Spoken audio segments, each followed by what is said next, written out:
The Cleveland Browns, particularly on offense, were totally inept. We knew that this was now the third year after trading for this superstar quarterback from Houston, and he had a lot of talent. He had a lot of skills exploited and put on tape when he was in Houston.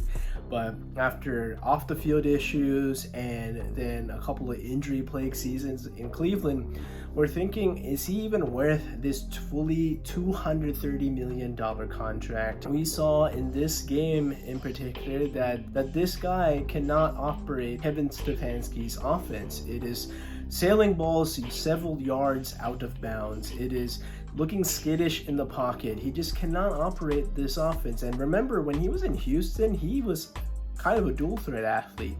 He could get out and run for first downs, run for long gains, and I haven't seen that since he joined Cleveland. Now, I do understand that on Sunday they were missing some guys on the offensive line, particularly at the tackle position, and that meant that Micah Parsons had some opportunities to go against backup, mediocre, below average offensive linemen. That's not easy for anybody, but this is the NFL. Remember, there are no legitimate excuses. The Cowboys had to deal with blocking Myles Garrett, the defending defensive player of the year.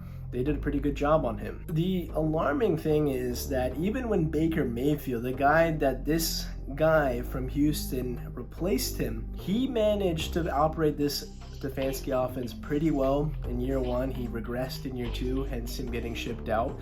But then you saw Joe Flacco in this guy's place last year. He took this team to the brink of the AFC North title. They had a really good run to the playoffs. He won a lot of games and resurrected his career and this team from not having a postseason of performance. I thought that they're not looking good. Where the way that this GM malpractice has been done to the Cleveland franchise has been absolutely malpractice. I mean, not only you take this money on to an unknown commodity, a commodity that has off the field issues, hasn't really proven himself outside of one postseason run that blew a 24-0 lead to Patrick Mahomes. Remember that, like 4 years ago?